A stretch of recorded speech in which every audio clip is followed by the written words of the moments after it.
Assalamualaikum Pak Sparta, kami dari kelompok 3 ingin mempresentasikan tentang The Accounting Information System atau Sistem Informasi Akuntansi. Anggotanya saya, Skolastika Anabel, Rafito Rahmat Kadafi, dan juga Fadilato Maulida. Jadi kita masuk ke platform. Sebelum kita mengenal lebih jauh apa itu sistem informasi akuntansi, kita perlu mengetahui apa arti dari sistem informasi akuntansi. Nah, sistem informasi akuntansi sendiri adalah mengumpulkan dan memproses data transaksi dan kemudian menyebarkan informasi keuangan kepada pihak yang berkepentingan. Ada berbagai faktor yang membentuk sistem akuntansi ini. Yang pertama ada sifat bisnis, yaitu bisnisnya itu apakah perusahaan dagang atau perusahaan jasa. Karena nantinya pada laporan keuangan itu akan berbeda dengan laporan keuangan perusahaan dagang dan perusahaan jasa. Bukan hanya itu, penjurnalan pun juga berbeda dan nama-nama akun pun juga berbeda. Nah, selanjutnya transaksi yang melibatkannya, ukuran perusahaan, volume data yang akan ditangani, dan tuntutan informasi yang dibutuhkan manajemen ke pihak lain.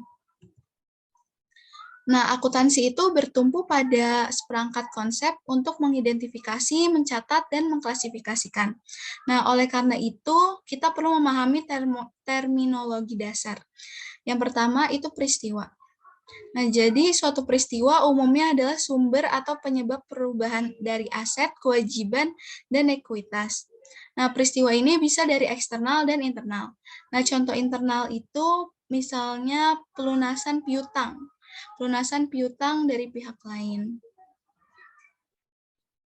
Selanjutnya juga, kalau misalnya internal itu ada prive, contohnya.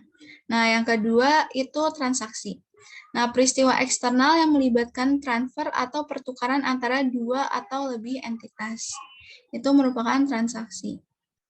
Yang ketiga itu ada akun.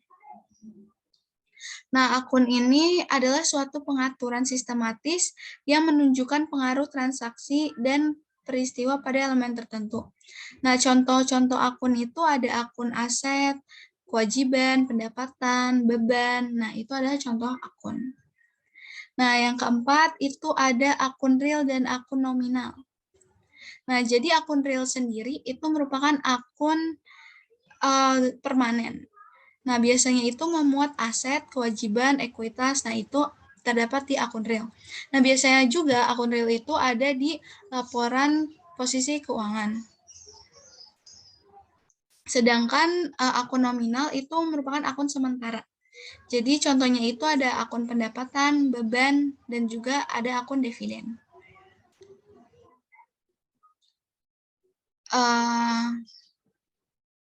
Nah, biasanya juga akun nominal itu ada di laporan laba rugi. Tapi dividen itu berbeda, jadi dividen itu nanti masuknya ke laporan laba ditahan. Selanjutnya yang kelima ada buku besar. Nah, buku besar ini berisi akun-akun real dan nominal tersebut. Nah, buku besar itu adalah kumpulan semua akun aset, kewajiban, ekuitas, pendapatan, dan beban.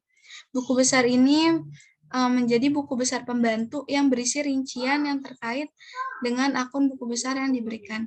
Jadi setelah nanti di jurnal, nanti akan diposting ke buku besar. Jadi buku besar itu memuat rincian-rincian. Kayak misalnya akun kas, nanti rincian transaksinya buat akun kas itu sendiri. Nah, selanjutnya yang keenam ada jurnal. Nah, jurnal ini di mana perusahaan itu awalnya mencatat transaksi dan memilih peristiwa yang akan dicatat. Jadi jurnal ini merupakan tahap awal. Jadi setelah ada transaksi, pasti yang pertama kita lakukan adalah menjurnal. Nah, memasukkan data transaksi ke dalam jurnal itu disebut sebagai penjurnalan. Nah, yang ketujuh itu ada posting. Nah, posting sendiri itu adalah proses pemindahan angka penting dari jurnal yang tadi kita udah buat ke akun buku besar. Nah, selanjutnya itu ada neraca saldo. Nah, neraca saldo ini adalah daftar semua akun di buku besar dan saldonya. Jadi setelah kita membuat buku besar kan pasti nanti kita akan melihat nih misalnya kas kita tinggal 10 juta misalnya. Nah, nanti total kas tersebut yang 10 juta itu yang dimasukkan ke neraca saldo. Nah, selanjutnya ada penyesuaian. Penyesuaian itu adalah jurnal yang dibuat di akhir periode akuntansi. Nah, jurnal ini biasanya itu dilakukan pada saat pokoknya akhir periode dari akuntansi. Nah, gunanya untuk memperbarui semua akun berdasarkan akrual, sehingga perusahaan dapat menyiapkan laporan keuangan dengan benar. Jadi, penyesuaian ini untuk mencocokkan, jadi yang terjadi di perusahaan itu cocok gak dengan yang di jurnal gitu. Nah, selanjutnya ada laporan keuangan. Laporan keuangan itu mencerminkan pengumpulan dan ringkasan akhir dari data akuntansi. Nah, terdapat beberapa laporan keuangan. Yang pertama ada laporan posisi keuangan, itu menunjukkan kondisi keuangan perusahaan pada akhir periode. Nah, selanjutnya ada laporan laba rugi, itu untuk mengukur hasil operasi dari perusahaan tersebut, apakah perusahaan ini tuh mengalami laba atau mengalami kerugian. Nah, selanjutnya ada laporan arus kas. Nah, laporan arus kas itu melaporkan kas yang disediakan dan digunakan oleh aktivitas operasi investasi, pendanaan, dan operasional. Nah, itu pada selama periode tertentu. Nah, yang keempat itu ada laporan laba ditahan. Nah, laporan laba ditahan itu merekonsiliasi saldo akun laba ditahan dari awal sampai akhir periode. Nah, selanjutnya ada jurnal penutup. Nah, jurnal penutup ini bahasa sehari-harinya kita kayak mengenolkan akun nominal atau akun sementara. Nah, yang dienolkan itu adalah akun-akun nominal atau akun sementara dan juga rugi atau laba bersih. Nah, selanjutnya ada debit dan kredit. Jadi istilah debit kredit itu masing-masing berarti kiri dan kanan. Jadi istilah-istilah ini tidak berarti bertambah atau berkurang, melainkan menggambarkan di mana suatu perusahaan itu membuat entry dalam proses pencatatan. Artinya ketika sebuah perusahaan itu memasukkan jumlah di sisi kiri, maka dia mendebit akun tersebut. Sedangkan kalau misalnya memasukkan entry atau jurnal di sisi kanan, berarti itu mengkredit akun tersebut. Itu artinya. Nah, yang kedua itu saat membandingkan total kedua sisi, itu total kedua sisinya itu jumlahnya harus sama, harus balance. Dan bila akun menunjukkan saldo debit, jika total jumlah debit melebihi kredit. Jadi kalau misalnya akun itu debit, berarti debit itu lebih besar daripada kredit. Nah, begitupun sebaliknya. Selanjutnya itu akuntansi entry ganda sistem. Nah, sistem akuntansi entry ganda itu digunakan secara universal. Nah, perusahaan itu mencatat efek ganda dari setiap transaksi dalam akun yang sesuai. Sistem ini membuktikan keakuratan jumlah yang dicatat. Jadi, dengan sistem akuntansi entry ganda ini, kita bisa ngelihat, misalnya sebelah kiri sama sebelah kanan balance nih. Nah, gitu. Nanti ada contohnya.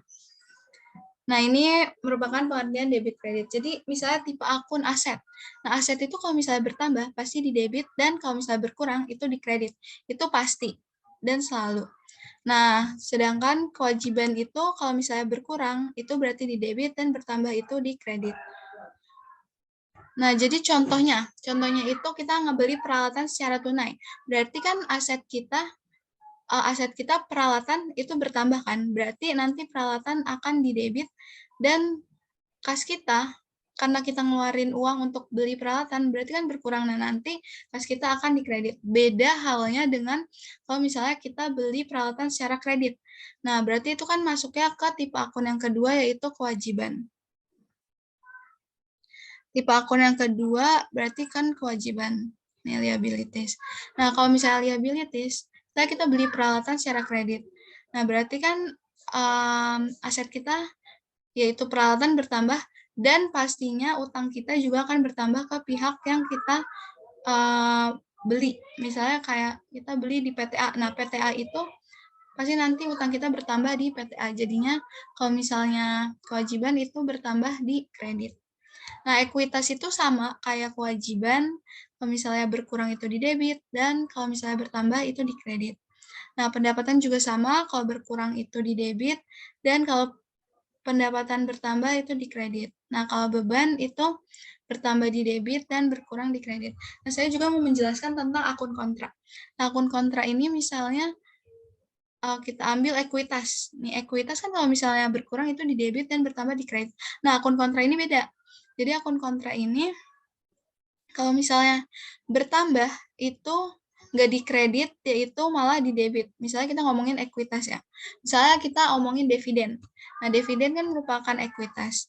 Nah, jadi kalau misalnya debit, kalau misalnya berkurang itu di debit. Kalau misalnya dividen itu kalau misalnya bertambah itu di debit, sedangkan berkurang itu di kredit.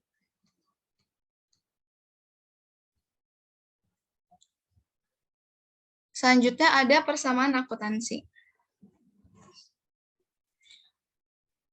Persamaan akuntansi itu persamaan yang harus seimbang pada setiap transaksi, pada setiap debit dan kredit. Nah, persamaan akuntansi itu ada aset sama dengan liabilitas plus ekuitas.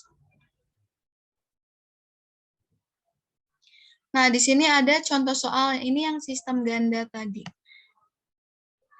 Kita lihat contoh soalnya. Yang pertama, investasi awal berupa uang modal secara kontan milik perusahaan A sendiri sebesar 10.500.000. Selain itu, ada juga investasi lain berupa peralatan kantor sebesar 1 juta. Jadi, karena kita investasi awal, berarti kan kita investasi awal kita kas kan. Kita mendapatkan kas dan ada juga investasi 1 juta. Jadi kita mendapatkan peralatan dan juga kas itu bertambah dan modal kita juga bertambah sebesar 11.500.000. Nah, jadi di sini aktivanya itu ada kas, piutang, perlengkapan peralatan, sedangkan pasifanya itu ada hutang dan hutang plus modal. Jadi aktiva, jadi yang tadi dibilang aset sama dengan liabilities plus ekuitas. Jadi asetnya di sini ada kas, piutang, perlengkapan peralatan, sedangkan hutang usaha itu sebagai liabilitas dan modal itu sebagai ekuitas. Jadi 10.500.000 tambah 1 juta itu sama dengan 1.500.000. Jadi sebelah kiri dan kanan itu harus sama. Itu untuk investasi awal. Yang kedua, pengeluaran pada awal bulan untuk membayar biaya sewa. Nah, karena kita ingin membayar biaya, berarti kas kita akan berkurang dan modal kita juga berkurang sebesar 1.100.000. Nah, selanjutnya yang ketiga, membeli perlengkapan dengan cara kredit seharga 900 dan peralatan seharga 1 juta. Berarti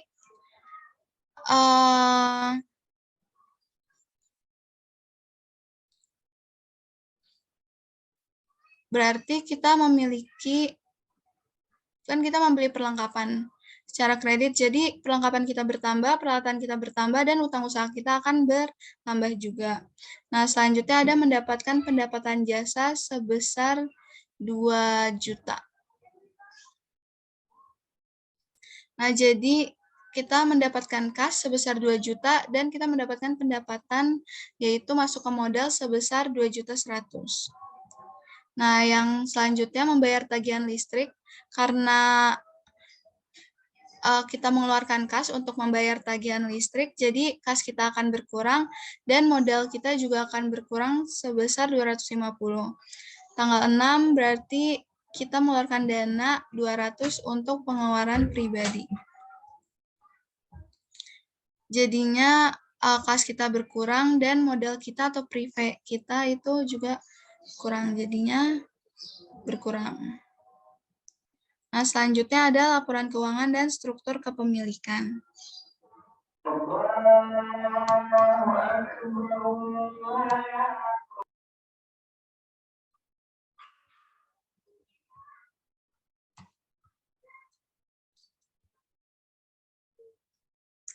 Nah, selanjutnya ada laporan keuangan dan struktur kepemilikan. Struktur kepemilikan perusahaan menentukan jenis akun yang merupakan bagian dari atau mempengaruhi bagian ekuitas. Nah, perusahaan biasanya menggunakan akun modal saham, premi saham, dividen, dan laba ditahan. Nah, kepemilikan atau kemitraan itu biasanya melalui modal pemilik dan prive. Nah, model pemilik itu menunjukkan investasi pemilik atau pemilik di perusahaan. Akun prive itu melacak penarikan oleh pemilik. Nah, selanjutnya di sini ada laba rugi. Nah, jadi laporan laba rugi nanti bentuknya seperti ini. Pendapatan, pengurangannya itu beban, dan nanti jadi laba bersih atau rugi bersih. Nah, sedangkan laporan laba ditahan itu saldo awal laba ditahan, biasanya udah diketahui dari neraca saldo awalnya, terus penambahan laba bersih, pengurangannya nanti dividen, saldo akhir laba ditahan. Kalau misalnya dividennya nggak ada, ya berarti laba bersih ditambah saldo awal aja nanti. Nah, di sini ada laporan posisi keuangan. Itu ada aktiva dan kewajiban. Jadi aktiva itu memuat aktiva lancar, aktiva tetap, nanti ada total aktiva. Dan kewajiban itu kewajiban lancar, kewajiban jangka panjang, nanti di total dulu kewajibannya.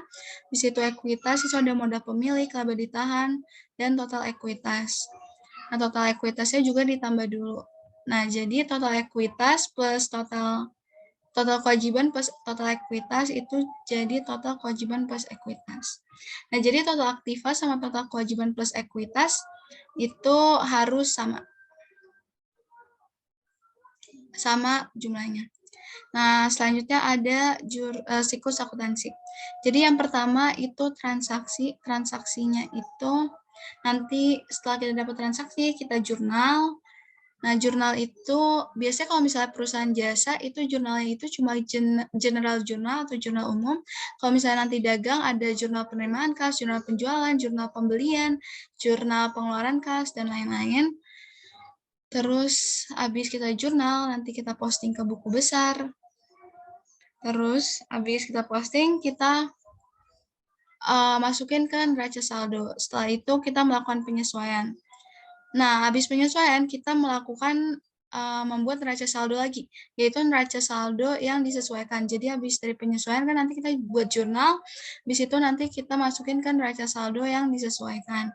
Habis itu kita ke worksheet atau lembar kerja, lanjut ke laporan keuangan. Laporan keuangan itu yang tadi berupa laporan laba rugi, laporan posisi keuangan, laporan laba ditahan. Habis itu kita ke jurnal penutup, yaitu mengenolkan akun nominal. Terus habis itu kita ke neraca saldo pasca penutupan. Jadi nanti di neraca saldo pasca penutupan ini isinya itu cuma akun-akun real. Nah, selanjutnya ada jurnal pembalik dan begitupun siklusnya. Nah, selanjutnya ada mencatat transaksi dasar. Jadi, sebelum kita menjurnal, kita harus mengetahui peristiwa apa yang terjadi dan menentukan apa yang akan dicatat. Nah, perusahaan juga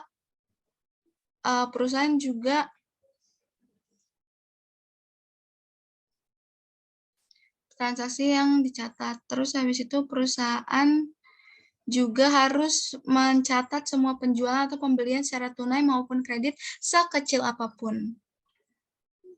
Nah, setelah kita mengetahui apa peristiwa dan apa yang harus dicatat, kita dapat membuat jurnal. Nah, membuat jurnal itu ada mencatat transaksi.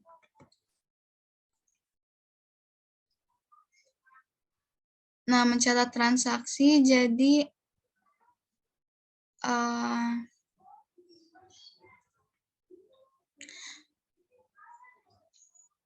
dalam membuat jurnal, kita harus mencatat transaksi dan peristiwa yang mempengaruhi akun aset, kewajiban, ekuitas, pendapatan, dan beban tertentu. Nah, kita langsung masuk ke contoh soal. Nah, contoh soal di sini adalah diinvestasikan sebagai modal awal nih ya, 100 juta uang tunai dan dibeli tanah 15 juta secara tunai.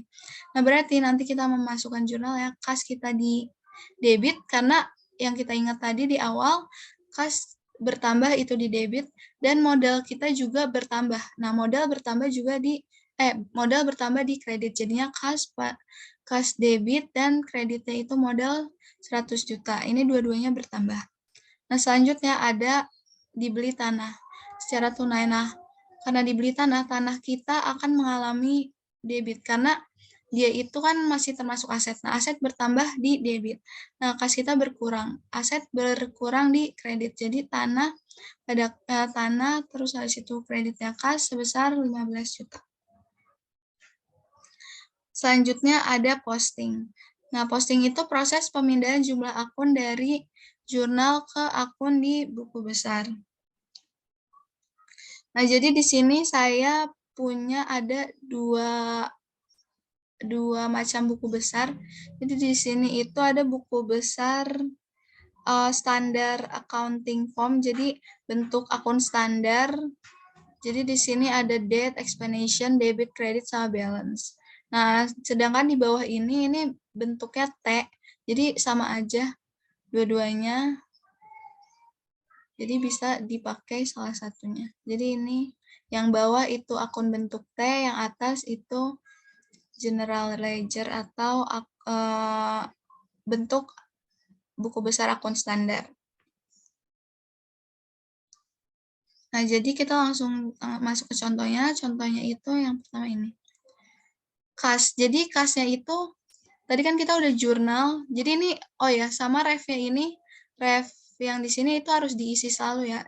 Ref itu sama aja kayak nomor akun. Misalnya di sini kan kas itu 101, berarti nanti di sini 101. Nah, itu kenapa ref harus selalu diisi biar kita nggak kebingungan. Jadi kalau misalnya pas kita habis nyatet jurnal itu jurnal ke buku besar itu kita harus catat. Jadi biar nanti kita udah tahu kita udah sampai mana nih ngecatatnya gitu. Jadi kas 100 juta. Nah, investasi awal di debit kas 100 juta, balance-nya 100 juta. Nah, karena yang kedua itu ada kas juga, jadi kasnya itu membeli tanah 15 karena kasnya itu berkurang, jadi 15-nya itu dikredit. Nah, tanah juga, jadi jangan lupa dimasukin nomor akun atau refnya. Jadi tanggal 1 itu membeli tanah, tanggal 2 itu membeli tanah, karena tanahnya kita bertambah, jadi 15 juta di debit.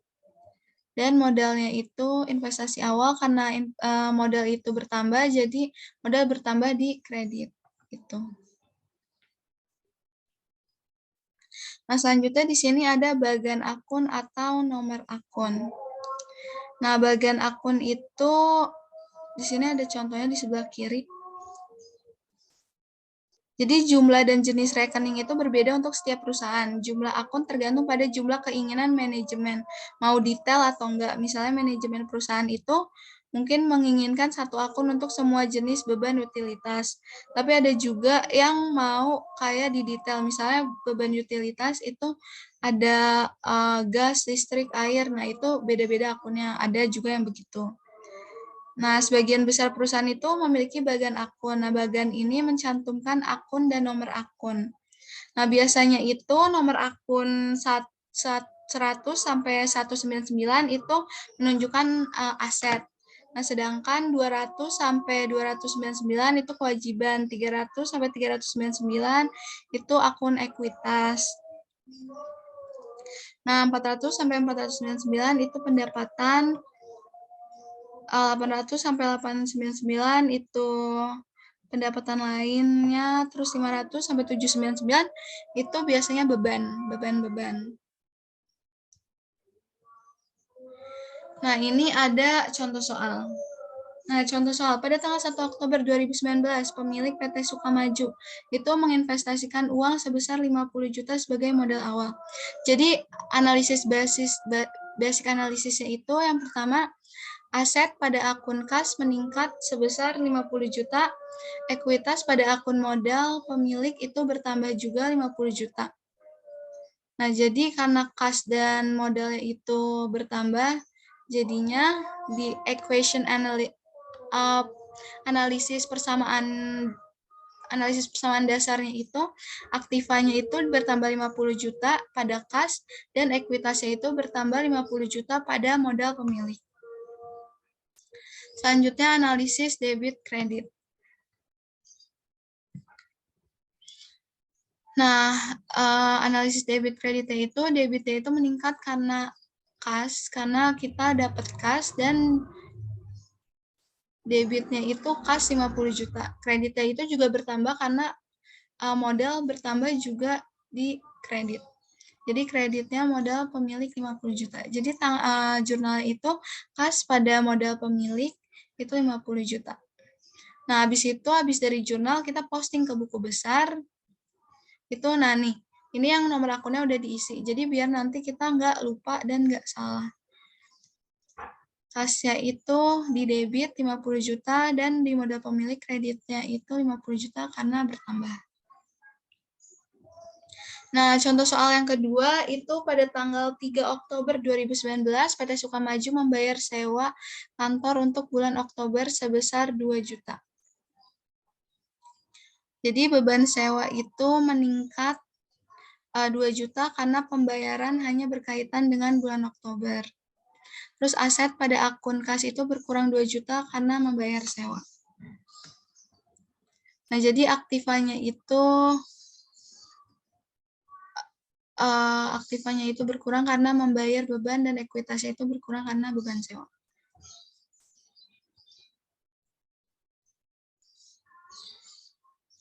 Nah, selanjutnya di sini ada analisis debit kredit meningkat karena beban, debitnya meningkat karena beban, kreditnya berkurang karena aset. Contohnya di sini beban sewa. Jadi di sini jurnalnya beban sewa pada kas itu 2 juta. Nah, di sini kasnya itu yang tadi 50 juta udah kita masukin juga yang 2 juta baru ini di kredit. Nah, cara masukinnya kayak gini. Nah, selanjutnya ada beban sewa 2 juta di debit. Nah, beban sewanya itu bertambah ya, bertambah. Jadi beban sewa bertambah di debit gitu. Nah, selanjutnya pada tanggal 6 Oktober PT Sukamaju itu membeli peralatan kantor seharga 5 juta dengan menandatangani wesel bayar 3 bulan.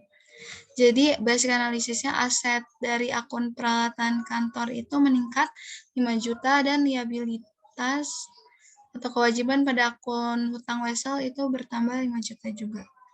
Jadi persamaan dasar akuntansinya itu aktiva itu peralatan bertambah 5 juta dan kewajiban di hutang wesel juga bertambah 5 juta. Selanjutnya di sini ada analisis debit kredit.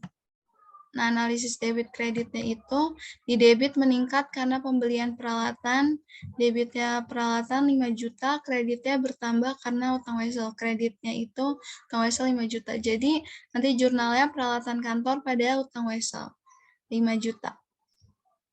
Gitu. Terus habis itu nanti jangan lupa juga kita posting. Nah, ini kalau misalnya pas sudah di postingnya. Peralatan kantor 120, nomor akunnya. Debit bertambah, kredit bertambah juga. Nah, selanjutnya di sini ada contoh soal pada tanggal 15 Oktober PT Sukamaju menerima uang muka sebesar 7 juta dari Kleton Company pada layanan periklanan yang diharapkan selesai pada tanggal 30 November. Jadi aset dari akun kas itu meningkat 7 juta karena kita nerima uang muka. Nah, liabilitasnya itu pendapatan diterima di muka. Jadi kenapa liabilitasnya itu pendapatan diterima di muka? Karena kita kayak misalnya kita udah nerima uang tapi kita masih ada utang jasa ke Kleton Company itu. Jadi masuknya ke akun pendapatan diterima di muka. Jadi aktivanya itu kas 7 juta dan pendapatan diterima di muka bertambah juga sebesar 7 juta. Nah, di sini analisis debit kreditnya itu debit meningkat karena menerima kas. Debit kasnya itu 7 juta, Kreditnya itu bertambah karena pendapatan diterima di muka. Kreditnya itu pendapatan diterima di muka sebesar 7 juta. Nah, jadi nanti jurnalnya kas pada pendapatan diterima di muka. Kas karena kita menerima duit 7 juta, pendapatan diterima di muka karena kita masih ada utang jasa. Utang jasa sebesar 7 juta ke Carlton Company. Nah, selanjutnya jangan lupa dimasukkan ke posting ke buku besar dan jangan lupa juga nomor akunnya. Nah, di sini dikasih juga udah kelihatan ya bertambah di debit 7 juta pada tanggal 15 Oktober. Nah, oke, selanjutnya akan dijelaskan oleh Rafito.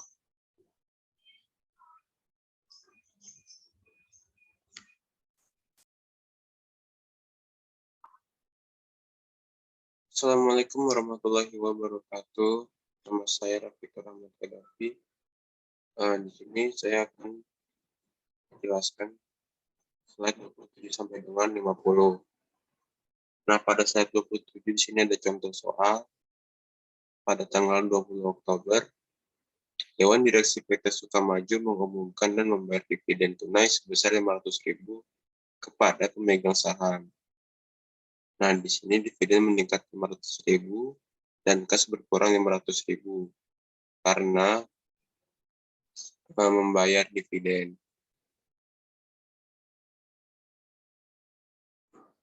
Analisis debit kredit. Kredit meningkat karena dividen, debitnya di dividen sebesar 500.000 dan kasnya itu di kredit.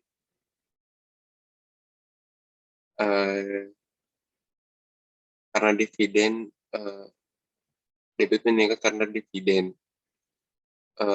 Dividen akun kontra, jadi dividen bertambah di debit. Lalu kreditnya itu berkurang karena kas. Karena kita membayar dividen tersebut. Kreditnya itu kas 500.000. Jurnalnya dividen bertambah di debit, kasnya berkurang di kredit sebesar 500.000. Lalu diposting di buku besar. Nah, buku besar yang digunakan yaitu dividen dan kas. Nah, dividennya itu 500.000 di debit dan kas tanggal 20 Oktober di kredit. Selanjutnya di sini ada contoh soal juga. Pada tanggal 25 Oktober, PT Sukamaju membayar gaji dan upah karyawan sebesar 4 juta secara tunai. Di sini nanti beban gajinya itu meningkat 4 juta karena pembayaran hanya berkaitan dengan bulan Oktober.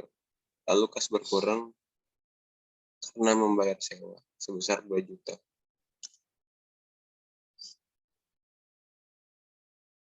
Analisis debit kredit. Di sini debitnya bertambah sebesar 4 juta dan kreditnya berkurang sebesar 4 juta. Jurnalnya pada tanggal 25 Oktober beban gaji sebesar 4 juta bertambah di debit dan kas berkurang 4 juta di kredit. Lalu diposting di buku besar. Nah, buku besarnya itu yang dipakai itu beban gaji sebesar 4 juta di debit pada tanggal 25 Oktober. Selanjutnya ada neraca saldo. Neraca saldo adalah daftar akun dan saldonya pada waktu tertentu. Perusahaan biasanya menyiapkan neraca saldo pada akhir periode akuntansi. Neraca percobaan daftar akun dalam urutan di mana mereka muncul di buku besar. Dengan saldo debit tercantum di kolom kiri dan saldo kredit di kolom kanan. Jumlah keduanya kolom harus setuju. Neraca saldo membuktikan kesetaraan matematis dari debit dan kredit setelah posting. Di bawah sistem entry ganda, persamaan ini terjadi ketika jumlah akun debit saldo sama dengan jumlah saldo akun kredit. Neraca saldo juga mengungkap kesalahan dalam penjumlahan dan posting. Selain itu, berguna dalam penyusunan keuangan pernyataan. Tata cara penyusunan neraca saldo terdiri dari yang pertama, mencantumkan judul akun dan saldonya. Yang kedua, menjumlahkan kolom debit dan kredit. Lalu yang terakhir ada membuktikan persamaan dua kolom. Nah, selanjutnya ada contoh neraca saldo. Di sini tertera neraca saldo UD Abadi Jaya pada tanggal 31 Desember 2020. Nah, di kolom paling kiri yaitu ada nomor akun. Ini seperti kas, nomor akunnya itu 111. Yang kedua ada piutang dagang dengan nomor akun 112. Lalu ada perlengkapan 113. Lalu yang keempat ada peralatan dengan nomor akun 120. Lalu ada kendaraan 121. Nah, ini biasanya yang depannya nomor 1 itu aset. Dan seterusnya. Di sini tertera kas sebesar 30 juta, lalu ada piutang dagang sebesar 4 juta, lalu ada perlengkapan sebesar 6.250, lalu ada peralatan sebesar 15 juta, lalu ada kendaraan sebesar 20 juta di debit, di bawahnya ada utang dagang bertambah di kredit sebesar 2.750, lalu ada modal sebesar 55 juta, lalu ada prepaid sebesar 1.500.000 di debit, lalu ada pendapatan dagang di kredit sebesar 28 juta, dan seterusnya. Nah, di sini paling bawah itu ada total dari debit dan kredit. Nah, ini harus balance.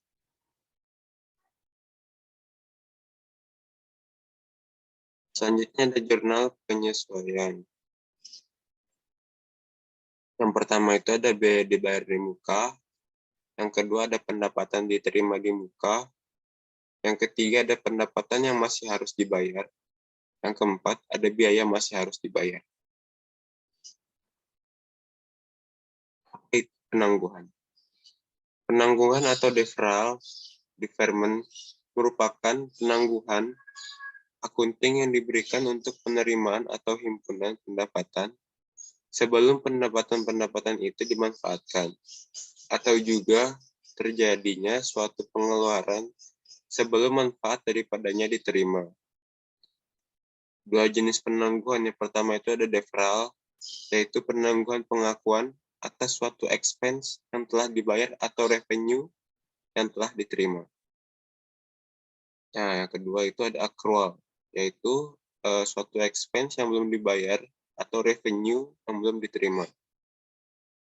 Nah, di sini ada pertanyaan, apa jadinya bila perusahaan tidak membuat penyesuaian untuk penangguhan?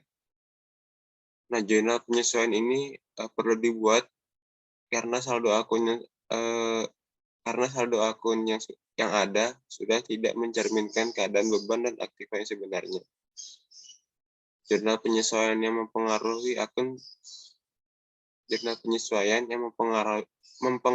akun pendapatan dan aktiva. Nah, di sini biaya dibayar di muka. Apabila yang diketahuinya aset, jurnal penyesuaiannya itu kredit berkurang. Lalu bawahnya itu ada pendapatan diterima di muka. Apabila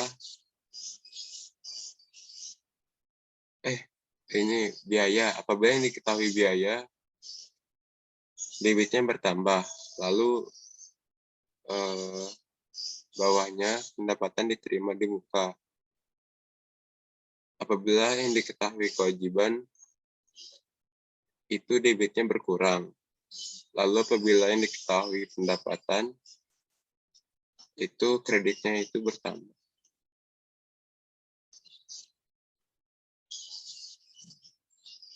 Lalu ada menyesuaikan entry untuk penangguhan. Biaya dibayar di muka. Aset dibayar dan dicatat sebelum perusahaan menggunakannya.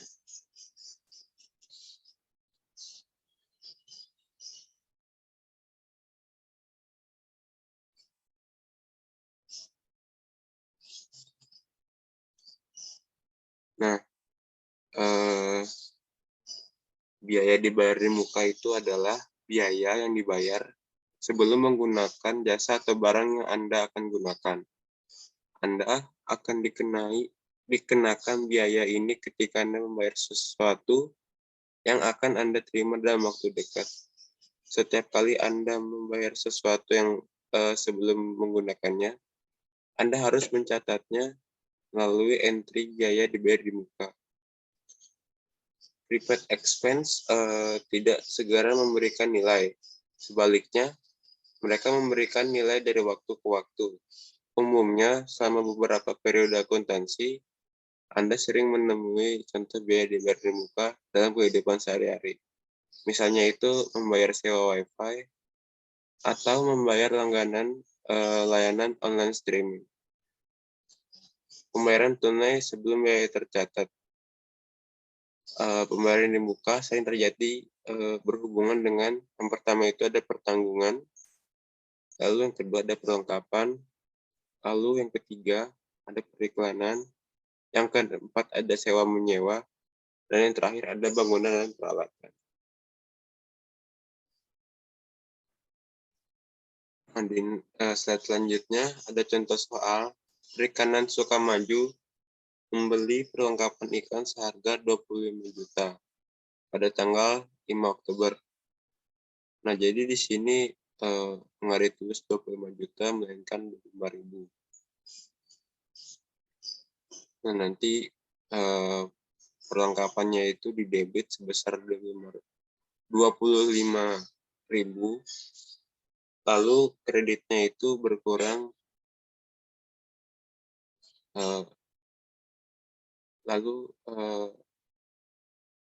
kreditnya itu berkurang sebesar 25.000 karena membayar perlengkapan. Nah, di bawahnya ini ada contoh untuk neraca saldo.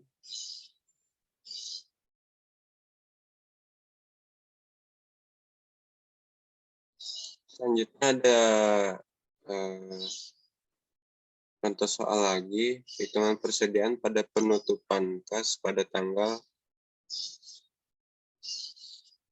penutupan bisnis pada tanggal 31 Oktober mengungkapkan bahwa 15 juta dari persediaan masih di tangan. Nah, nanti sebenarnya 31 Oktober, beban perlengkapannya itu di debit dan kreditnya itu perlengkapan sebesar sama masing-masing itu 15.000. Perlengkapan di bawahnya ini ada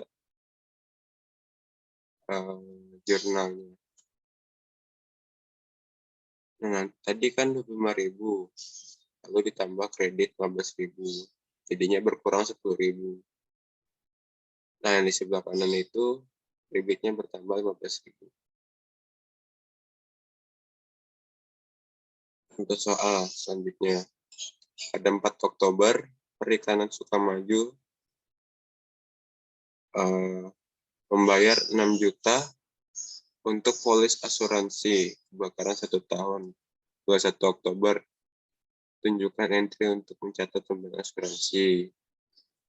Nah, di sini 4 Oktober asuransi dibayar di mukanya itu debit, lalu uang tunainya itu kredit sebesar 6 juta. Nah, nanti debitnya bertambah, kreditnya berkurang. Kenapa berkurang? Karena dia membayar asuransi.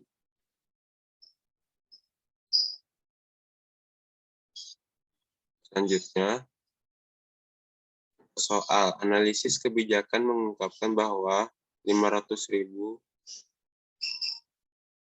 masa berlaku asuransi setiap bulan. Dengan demikian, Sukamaju membuat jurnal penyesuaian berikut.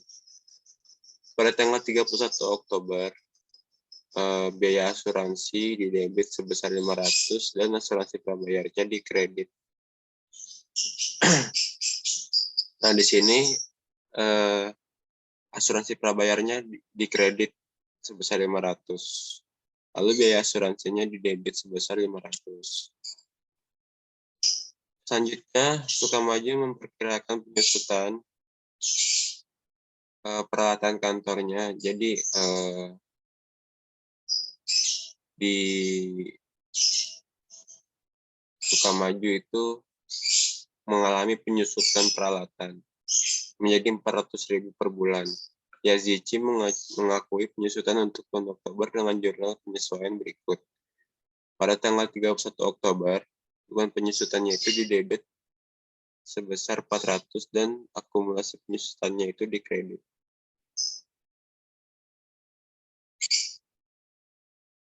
Selanjutnya, Anda menyesuaikan entry untuk penangguhan.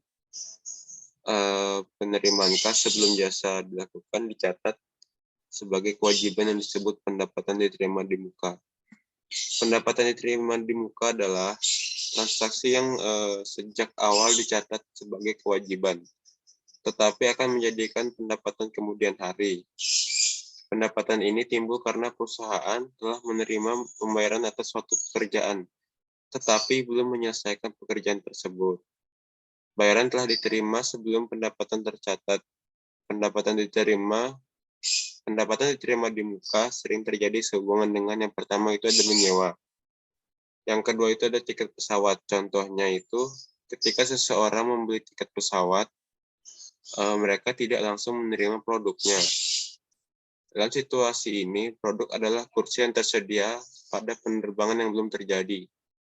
Pelanggan pembeli tiket mereka di muka dengan harapan pembayaran mereka akan dikembalikan kepada mereka dalam bentuk perjalanan udara atau penerbangan. Maskapai menggunakan pendapatan diterima di muka ini untuk membayar biaya perusahaan untuk bahan bakar pesawat, melakukan perawatan dan menyediakan makanan, selimut gratis, dan barang-barang lainnya untuk penumpang. Yang ketiga itu ada berhubungan dengan biaya pendidikan. Yang keempat adalah langganan majalah. Nah, ini contohnya itu pelanggan surat kabar mungkin membayar edisi surat kabar selama 1 tahun sebelum menerima produk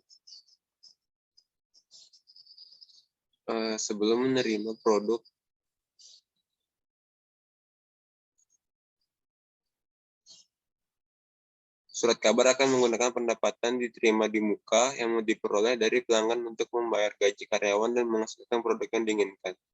Mereka kemudian akan membayar kembali pelanggan mereka dengan menyediakan surat kabar mingguan untuk tahun tersebut. Dan yang terakhir berhubungan dengan setoran pelanggan. Selanjutnya, ada contoh soal pendapatan diterima di muka. Perikanan Sukamaju menerima 12 juta pada Oktober dari KC untuk layanan perikanan yang diharapkan selesai pada 31 Desember. Tunjukkan entry jurnal untuk mencatat penerimaan pada 2 Oktober. Nah, nanti jurnalnya itu pada tanggal 2 Oktober, kasnya itu di debit, dan pendapatan layanan yang diterima di muka itu di kredit. Masing-masing sebesar 12.000.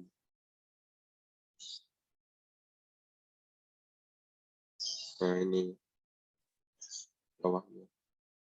Lalu selanjutnya itu ada soal pendapatan diterima di muka. Evaluasi layanan Sukamaju dilakukan untuk KC selama bulan Oktober. Perusahaan menentukan bahwa ia harus mengakui 4 juta pendapatan pada bulan Oktober. Nah, di sini jurnalnya 31 Oktober, pendapatan layanan yang diterima di mukanya itu di debit, lalu pendapatan layanannya itu di kredit sebesar 4.000. Nah, di bawah ini tadi kan 100.000.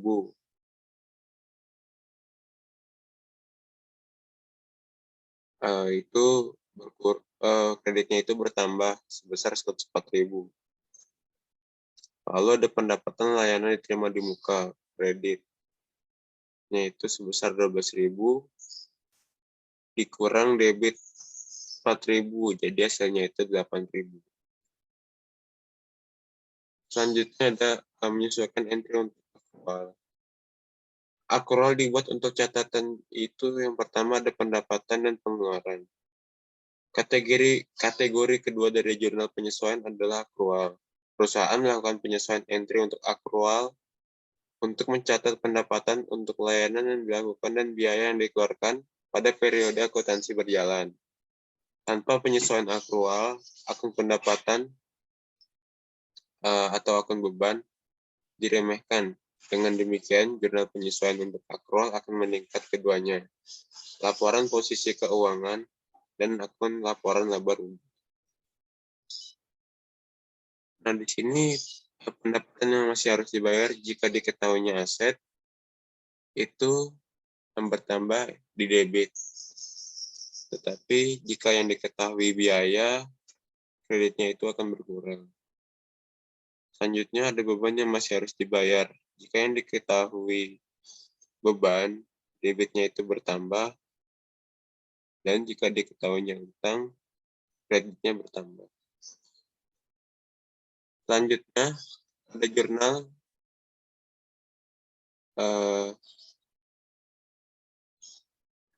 penyesuaian untuk pendapatan yang masih harus dibayar.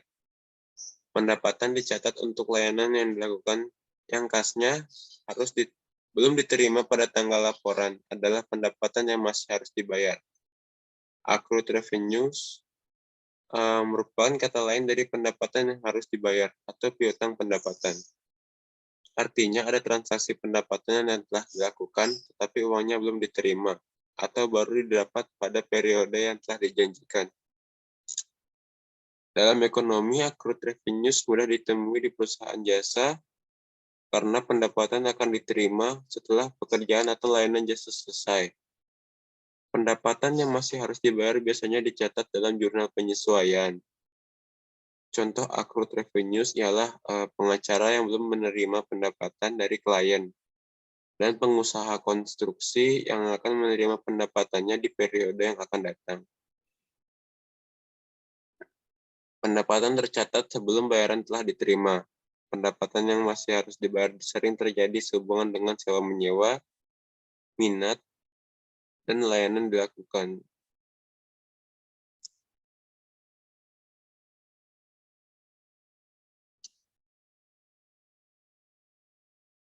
Selanjutnya ada contoh soal pendapatan yang masih harus dibayar. Pada bulan Oktober, Perikanan Sukamaju melakukan kelayakan 2 juta yang tidak ditagih kepada klien pada atau sebelum 31 Oktober. Sukamaju membuat jurnal penyesuaian sebagai berikut. Piutang usahanya itu didebit, lalu pendapatan layanannya itu dikredit sebesar masing-masing 2.000. Dan di bawahnya itu ada piutang usaha. Nah, jadi piutang usahanya itu bertambah 2.000. Lalu hasilnya menjadi 74.000. Sedangkan pendapatan layanannya bertambah 2.000. Jadi hasilnya itu 106.000. Selanjutnya ada jurnal penyesuaian untuk beban yang masih harus dibayar.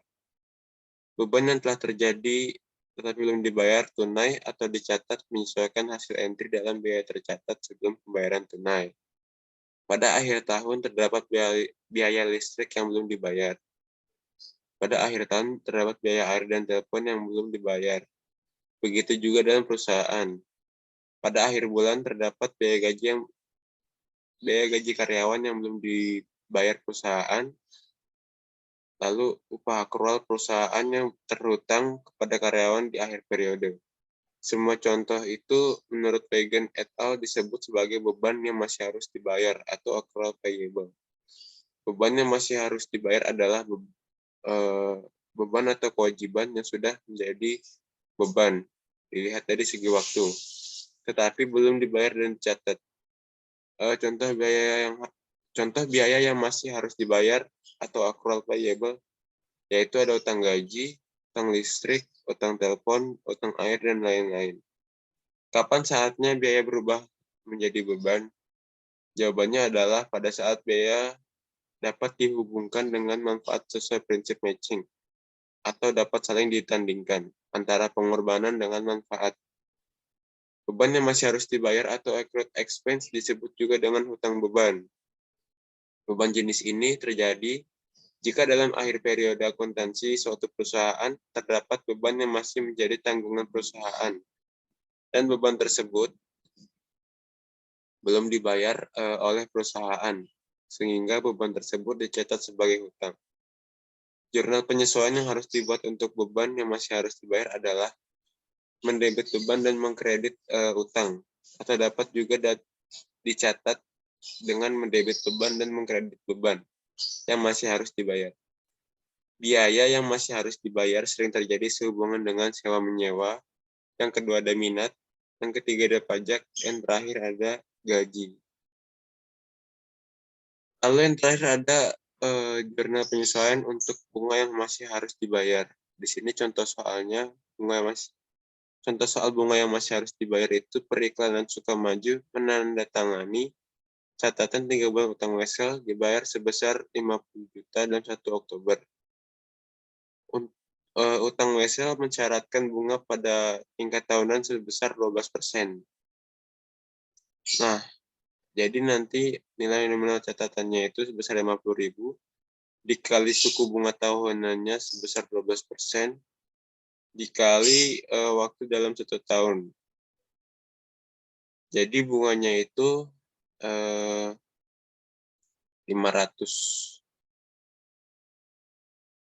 Oke, sekian dari saya, kurang lebihnya mohon maaf. Assalamualaikum warahmatullahi wabarakatuh.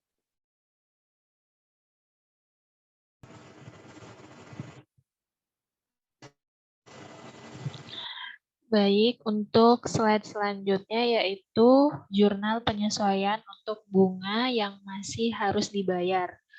Contohnya yaitu soal bunga yang masih harus dibayar, Perikanan Sukamaju menandatangani catatan 3 bulan utang wesel dibayarkan sebesar Rp 50.000 dalam juta pada 1 Oktober.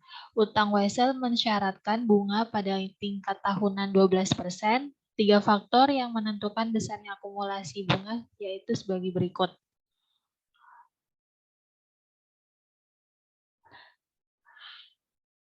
Contoh soal bunga yang masih harus dibayar, Perikanan Sukamaju menandatangani wesel bayar 3 bulan, yaitu 12% sebesar 50 juta pada 1 Oktober. Buatlah jurnal penyesuaian pada 31 Oktober untuk mencatat akrual bunga. Untuk tanggal 31 Oktober yaitu untuk di akun debitnya yaitu beban bunga terhadap hutang bunga sebesar 500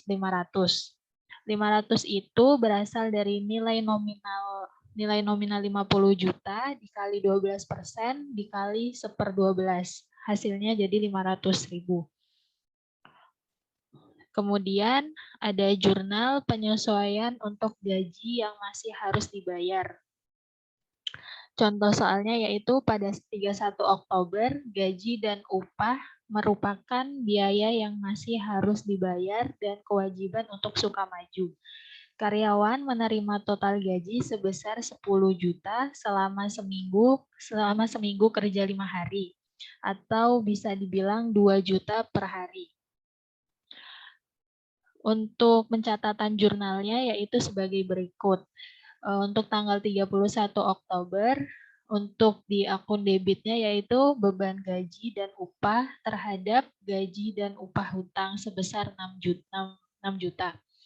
Untuk 6 juta sendiri itu berasal dari 30 hari pada bulan Oktober per 10 juta dikali 2 juta, yaitu hasilnya 6 juta. Kemudian Untuk pada tanggal 23 November, untuk jurnalnya yaitu gaji dan hutang upah sebesar 6 juta, beban gaji dan upah sebesar 34 juta, untuk kasnya sebesar 40 juta, karena 40 juta itu total gaji, kemudian dibayarkan untuk gaji dan upah. Kemudian ada jurnal penyesuaian untuk piutang tak tertagih. Perikanan Sukamaju memperkirakan secara wajar beban piutang tak tertagih untuk bulan Oktober sebesar 1,600 pound sterling. Itu membuat jurnal penyesuaian untuk piutang tak tertagih sebagai berikut. Pada tanggal 31 Oktober, untuk di sisi debitnya yaitu beban piutang tak tertagih sebesar 1.600 pound sterling. Untuk di sisi kreditnya yaitu penyisihan piutang tak tertagih sebesar 1.600. Berikut untuk penulisan piutang usaha yaitu di sisi debit pada tanggal 31 Oktober sebesar 72 juta ditambah dengan 2 juta angka tersebut terdapat dari sebelum jurnal penyesuaian untuk piutang tak tertagih. Kemudian untuk beban piutang tak tertagih untuk di sisi debitnya pada tanggal 31 Oktober sebesar 1.600. Untuk kemudian di beban piutang tak tertagih untuk di sisi kreditnya yaitu sebesar 1.600 juga. Selanjutnya yaitu neraca saldo setelah disesuaikan. Neraca saldo menunjukkan saldo semua akun setelah jurnal penyesuaian pada akhir periode akuntansi, membuktikan persamaan total debit dan kredit saldo. Berikut adalah neraca saldo setelah penyesuaian per 31 Oktober. Untuk di bagian akun kas sebesar 80 juta, piutang usaha sebesar 74 juta, penyisihan piutang tak tertagih di bagian kredit sebesar 1.600.000, perlengkapan sebesar 10 juta, asuransi dibayar di muka sebesar 5.500.000, peralatan 50 juta, untuk akumulasi depresiasi peralatan sebesar 400.000, utang wesel sebesar 50 juta, utang dagang sebesar 25 juta, pendapatan diterima di muka sebesar 8 juta, utang gaji dan upah sebesar 6 juta, utang bunga sebesar 500.000, modal saham biasa sebesar 100 juta. Untuk dividennya yaitu sebesar 5 juta, pendapatan pelayanan sebesar 106 juta. Kemudian ada beban untuk di bagian expense-nya atau bagian beban, terdapat beban gaji dan upah sebesar 46 juta, beban perlengkapan sebesar 15 juta, beban sewa sebesar 9 juta, beban asuransi sebesar 500, beban bunga sebesar 500, beban depresiasi sebesar 400, beban piutang tak tertagih sebesar 1.600.000. Angka-angka tersebut sudah dihitung di jurnal sebelumnya. Sehingga untuk total keseluruhan neraca saldo untuk di bagian debit sebesar 297.500. Untuk di bagian kredit 297.500 juta. Oke, sebelum melanjut di slide selanjutnya, untuk di bagian neraca saldo itu mengungkapkan kesalahan dalam perjunalan dan posting. Tata cara penyusunan neraca saldo itu pertama mencantumkan judul akun dan saldonya, yang kedua yaitu menjumlahkan kolom debit dan kredit agar balance. Yang ketiga yaitu membuktikan persamaan antara dua kolom yaitu debit dan kredit. Selanjutnya yaitu menyiapkan laporan keuangan. Laporan keuangan disiapkan langsung dari neraca saldo yang disesuaikan. Untuk laporan keuangan sendiri itu ada 3. Yang pertama, laporan laba rugi. Yang kedua, laporan laba ditahan. Yang ketiga yaitu laporan posisi keuangan. Berikut adalah untuk worksheet laporan laba rugi per 31 Oktober. Untuk pendapatannya sendiri yaitu sebesar 106 juta. Pendapatan layanan sebesar 106 juta. Untuk di bagian beban atau expense itu terdapat beban gaji dan upah sebesar 46 juta, beban perlengkapan sebesar 15 juta, beban sewa sebesar 9 juta, beban asuransi sebesar 500.000, beban bunga sebesar 500.000, beban depresiasi sebesar 400.000, beban piutang tak tertagih sebesar 1.600.000, sehingga total beban yang harus dikeluarkan pada laporan laba rugi yaitu sebesar 73 juta, sehingga laba bersih untuk perusahaan Sukamaju itu sendiri yaitu sebesar 33 juta.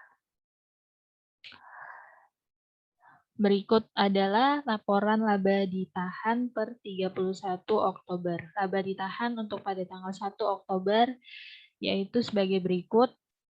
Laba bersih sebesar 33 juta, untuk dividennya sebesar 5 juta, sehingga untuk laba ditahan pada bulan Oktober tanggal 31 sebesar 28 juta. Next. Berikut yaitu pelaporan posisi keuangan periklanan Sukamaju pada tanggal 31 Oktober. Untuk di bagian aktiva lancar, terdapat kas, piutang usaha, pengisian piutang tak tertagih, perlengkapan asuransi dibayar di muka. Untuk kasnya sendiri yaitu sebesar 80 juta, piutang usaha sebesar 74 juta, pengisian piutang tak tertagih sebesar 1.600.000, perlengkapan sebesar 10 juta, asuransi dibayar di muka sebesar 5.500.000. Untuk total aktiva lancar yaitu sebesar 1.167.900.000. Untuk di sisi aktiva tetap terdapat peralatan dan akumulasi depresiasi peralatan. Untuk peralatannya sebesar 50 juta dikurangi dengan akumulasi depresiasi peralatan sebesar 400.000, sehingga total aktiva tetap sebesar 49.600 juta. Untuk di bagian kewajiban atau liabilitas terdapat kewajiban lancar. Yang pertama yaitu ada utang wesel sebesar 50 juta, utang dagang sebesar 25 juta, pendapatan diterima di muka sebesar 8 juta, utang gaji dan upah sebesar 6 juta, utang bunga sebesar 500.000. Sehingga total kewajiban atau liabilitas sebesar 89.500. Untuk di sisi ekuitas atau equity itu terdapat modal saham biasa atau share ordinary dan laba ditahan atau dividen. Untuk modal saham biasa sebesar 100 juta, untuk laba ditahan atau dividen pada tanggal 31 Oktober sebesar 28 juta, sehingga untuk total ekuitas sebesar 128 juta. Untuk hasil akhirnya dari total aktiva sebesar 217.500 juta, untuk total liabilitas dan equity sebesar 217.500. Selanjutnya yaitu ada jurnal penutup, yang dimana penjelasannya yaitu jurnal yang dibuat pada akhir periode akuntansi untuk menutup akun di laporan laba rugi dan akun prive. Yang kedua, laporan posisi keuangan tidak ditutup. Jurnal penutup adalah bagian dari laporan keuangan yang disusun pada akhir periode pembukuan. Kemudian digunakan untuk menutup akun nominal dan menyiapkan neraca akhir. Jadi, dalam pembuatannya melibatkan pemindahan data dari akun sementara dalam laporan laba rugi, akun permanen di neraca.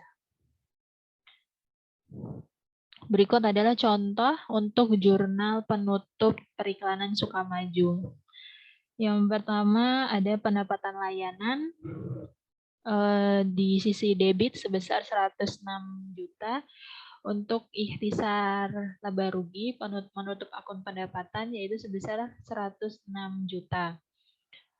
Selanjutnya ada ikhtisar laba rugi, itu terdapat beban-beban yang ada pada periklanan Sukamaju. Yang pertama yaitu ikhtisar laba rugi sebesar 73 juta. Untuk beban gaji dan upah sebesar 46 juta, beban perlengkapan 15 juta, beban sewa sebesar 9 juta, beban asuransi sebesar 500, beban bunga sebesar 500, beban depresiasi sebesar 400, beban piutang tak tertagih sebesar 1.600.000 untuk menutup akun beban atau expense. Untuk di bagian laba ditahan sebesar 5 juta, yaitu bertujuan untuk menutup dividen. Selanjutnya ada ikhtisar laba rugi terdapat sebesar 33 juta, laba ditahan sebesar 33 juta juga untuk menutup laba rugi, sehingga hasil akhirnya yaitu sebesar 217 juta untuk di sisi debit, dan di kredit juga harus balance dengan di sisi debit, yaitu sebesar 217 juta. Selanjutnya yaitu untuk neraca saldo setelah penutup. Yang pertama yaitu ada kas sebesar 80 juta, piutang usaha sebesar 74 juta, penyisihan piutang tak tertagih di sisi kredit sebesar 1.600.000, perlengkapan sebesar 10 juta, asuransi dibayar di muka sebesar 5.500.000, peralatan sebesar 50 juta. Untuk akumulasi depresiasi atau penyusutan sebesar 400.000, utang wesel sebesar 50 juta, utang dagang sebesar 25 juta, pendapatan diterima di muka sebesar 8 juta, utang gaji dan upah sebesar 6 juta, utang bunga sebesar 500.000, modal saham biasa sebesar 100 juta, untuk laba ditahan atau dividen sebesar 28 juta. Sehingga untuk hasil akhirnya yaitu sebesar 219.500.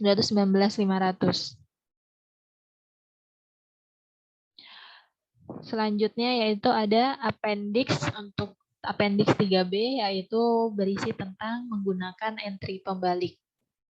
Perusahaan paling sering menggunakan ayat jurnal pembalik untuk membantu membalik dua jenis jurnal penyesuaian. Yang pertama yaitu accumulate income dan accumulate expense. Untuk ilustrasinya sendiri yaitu menggunakan entry pembalik. Yang pertama contohnya pada tanggal 24 Oktober gaji awal dan masuk, gaji awal dan upah itu masuk. Membayar 4.000 gaji dan upah terjadi antara 10 Oktober dan 24 Oktober. Pada yang nomor 2 yaitu instruksinya tanggal 31 Oktober menyesuaikan entry gaji dan upah yang dikeluarkan antara 25 Oktober dan 31 Oktober dari 1.200 yang akan dibayarkan dalam daftar gaji 8 November. Yang ketiga yaitu 8 November. Pada tanggal 8 November gaji dan upah berikutnya masuk. Gaji dan upah yang dibayarkan sebesar 2.500. Dari jumlah ini 1.200 berlaku untuk gaji dan upah yang masih harus dibayar dan dibayarkan pada tanggal 31 Oktober, dan 1.300 untuk gaji dan upah yang dibayarkan untuk 1 November hingga 8 November. Berikut untuk pencatatan jurnal pembalik accrual. Pertama yaitu mencatat gaji awal pada tanggal 24 Oktober, yaitu beban gaji dan upah terhadap kas sebesar 4 juta. Jurnal penyesuaian yaitu beban gaji dicatat pada tanggal 31 Oktober, yaitu beban gaji dan upah dan terhadap utang gaji dan upah sebesar 1.200.000. Kemudian jurnal penutup pada tanggal 31 Oktober, ikhtisar laba rugi terhadap beban gaji dan upah sebesar 5.200.000.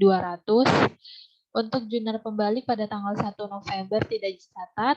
Mencatat gaji selanjutnya pada tanggal 8 November yaitu utang gaji dan upah terhadap beban gaji dan upah. Utang gaji dan upah dan beban gaji dan upah terhadap kas yaitu sebesar 1.200.000 dan 1.300.000 sehingga untuk kas sendiri yaitu sebesar 2.500.000. Kemudian mencatat gaji awal yang memakai jurnal pembalik. Pada tanggal 24 Oktober, beban gaji dan upah terhadap kas sebesar 4 juta untuk jurnal penyesuaian. Pada tanggal 31 Oktober, beban gaji dan upah terhadap utang gaji dan upah sebesar 1.200.000. Jurnal penutupnya yaitu pada tanggal 31 Oktober, yaitu ikhtisar laba rugi terhadap beban gaji dan upah sebesar 5.200.000. Untuk jurnal pembaliknya, pada tanggal 31 November, utang gaji dan upah ya, terhadap beban gaji dan upah sebesar 1.200.000. Mencatat gaji selanjutnya yaitu pada tanggal 8 November, sebesar yaitu beban gaji dan upah terhadap kas sebesar 2.500.000. Selanjutnya ada jurnal pembalik penangguhan. Yang pertama yaitu tidak memakai jurnal pembalik. Mencatat pembelian perlengkapan pada tanggal 10 Desember, yaitu perlengkapan terhadap kas sebesar 20 juta. Jurnal penyesuaian pada tanggal 31 Desember, yaitu beban perlengkapan terhadap perlengkapan sebesar 15 juta. Jurnal penutup pada tanggal 31 Desember, yaitu untuk jurnalnya ikhtisar laba rugi terhadap beban gaji perlengkapan sebesar 15 juta. Untuk jurnal pembalik pada tanggal 1 November tidak dicatat.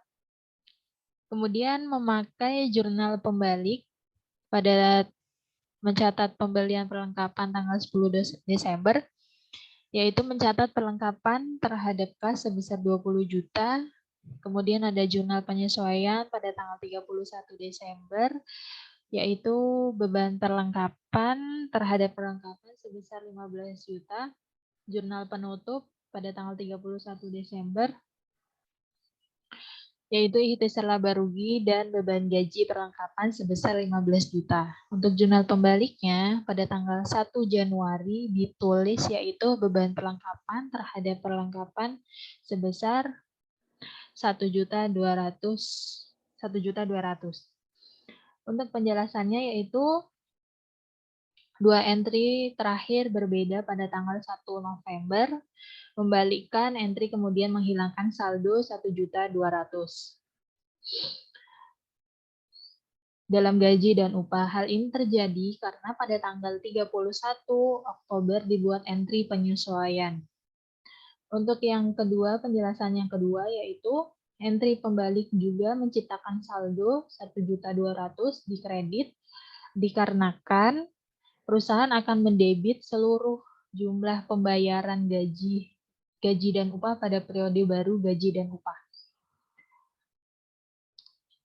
Ringkasan siklus yaitu yang pertama, memasuki transaksi pada periode yang sesuai jurnal.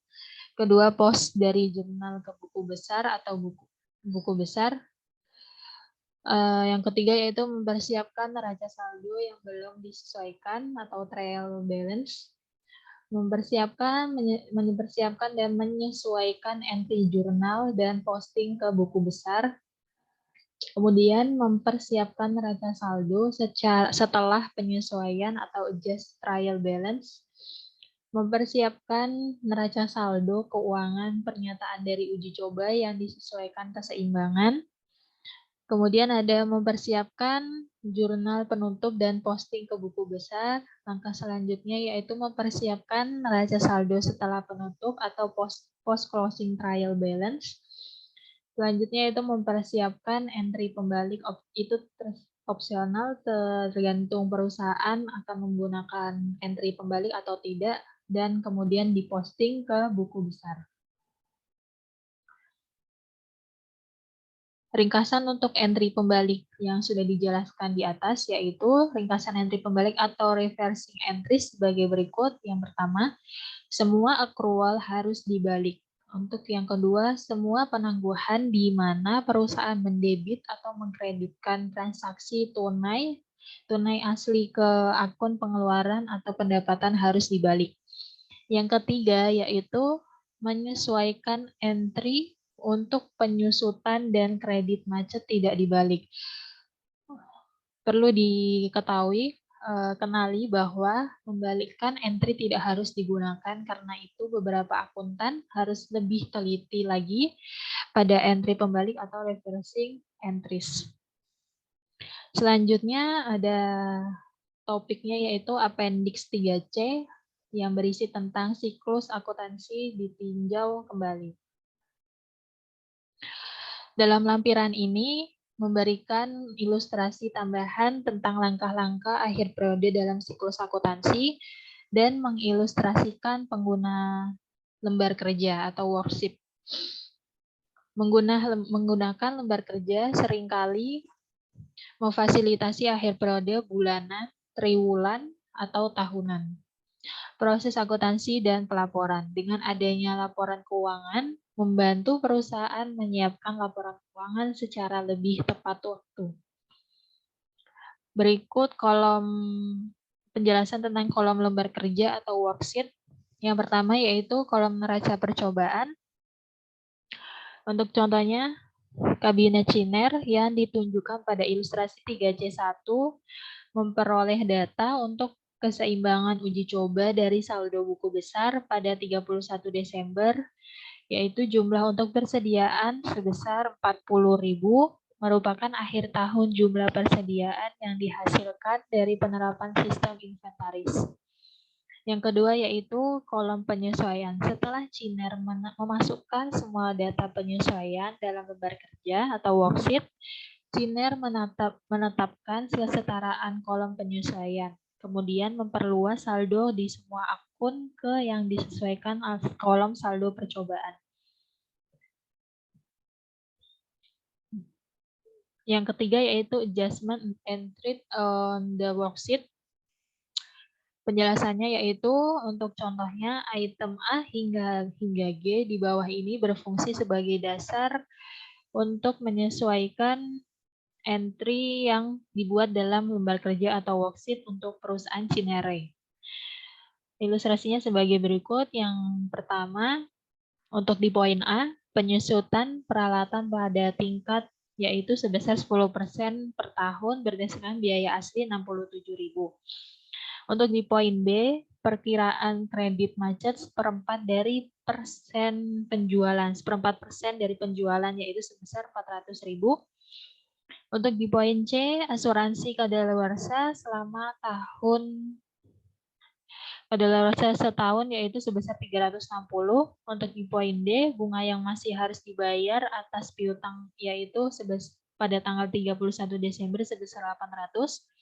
Untuk di poin E, akun biaya sewa berisi 500 sewa yang dibayarkan di muka yang berlaku untuk tahun depan. Untuk di poin F sendiri yaitu pajak properti yang masih harus dibayar pada tanggal 31 Desember sebesar 2.000. Untuk poin G, pajak penghasilan yang harus dibayar diperkirakan sebesar 3.440.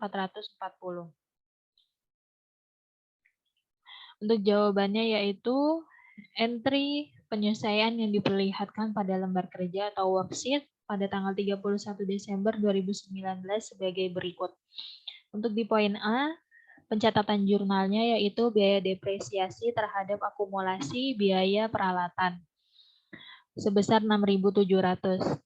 6.700 terdapat dari perhitungan 67.000 dikali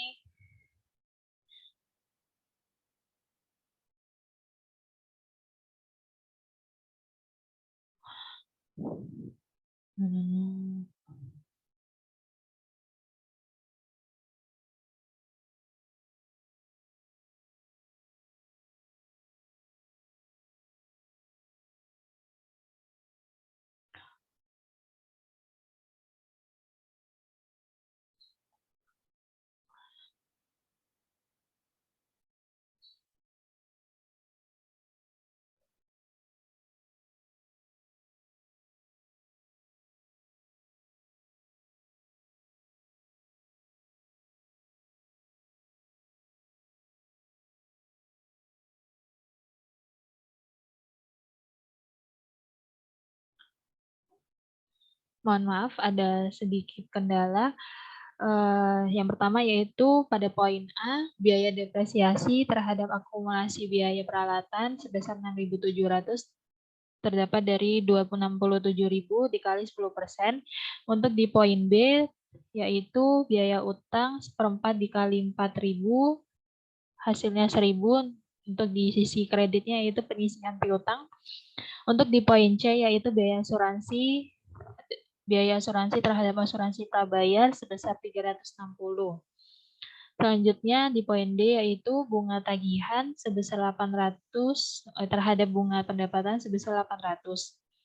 Untuk di poin E, sewa bayar di muka sebesar 500, biaya sewa sebesar 500. Untuk beban pajak properti sebesar 2.000, pajak properti terutang sebesar 2.000.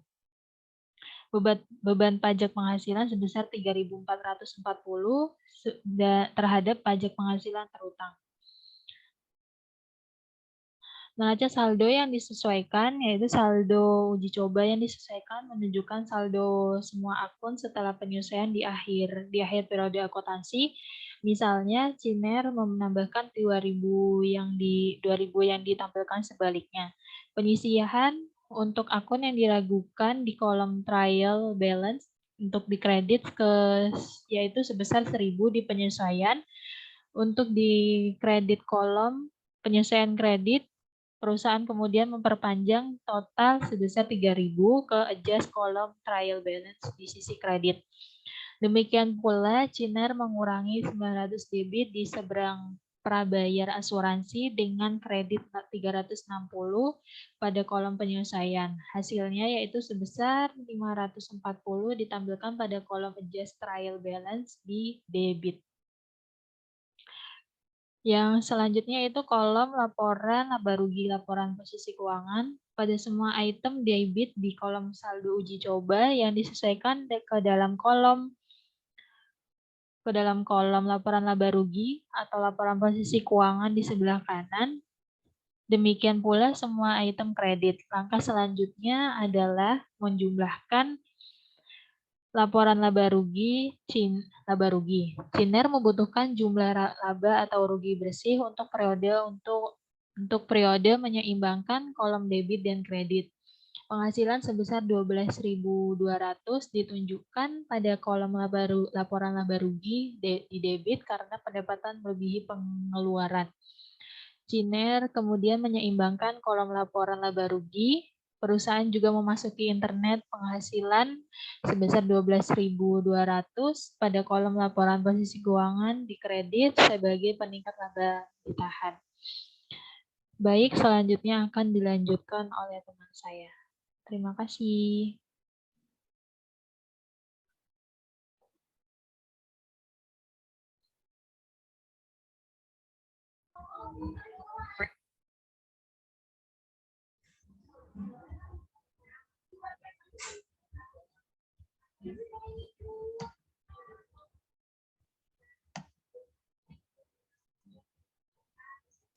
Nah, jadi di sini ada laporan keuangan perusahaan dagang. Nah, ini merupakan laporan laba rugi. Nah, jadi di sini perbedaannya dengan laporan perusahaan jasa, di sini ada pendapatan dari penjualan.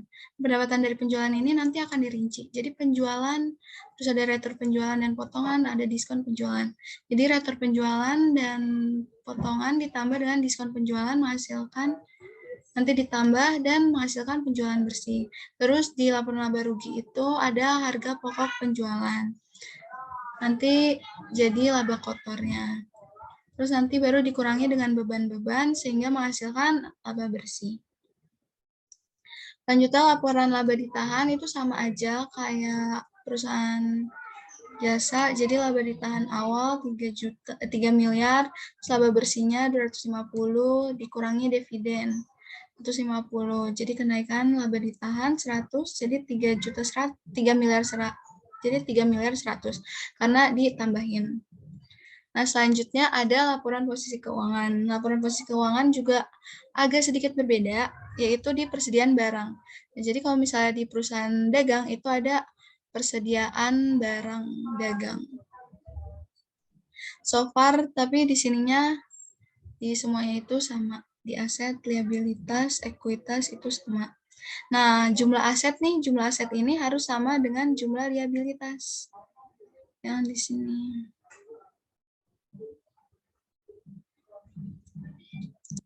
Nah, ini adalah gambaran worksheet atau lembar kerja. Jadi di sini ada neraca saldo. Jadi ini neraca saldo yang dari buku besar kita pindahin ke sini. Di situ di sini ada penyesuaian. Penyesuaian. Jadi kita buat jurnal penyesuaiannya dulu. Terus habis itu nanti kita posting ke worksheet ini. Terus habis itu nanti kita hitung lagi di neraca saldo setelah disesuaikan. Jadi biar neraca saldo awal ditambah dengan neraca saldo disesuaikan. Jadi misalnya di sini asuransi dibayar di muka, neraca saldo awalnya 4.800.000. Setelah disesuaikan ternyata kreditnya ada kredit 400. Jadi kalau misalnya di neraca saldonya debit dan di sini kredit maka dikurang. Kalau misalnya neraca saldonya debit dan penyesuaiannya itu debit, maka nanti ditambah begitu. Terus nanti neraca saldo setelah disesuaikan, habis itu kita bikin laporan laba rugi dan laporan posisi keuangan terakhir. Baik, terima kasih. Kami dari kelompok 3 mengucapkan terima kasih.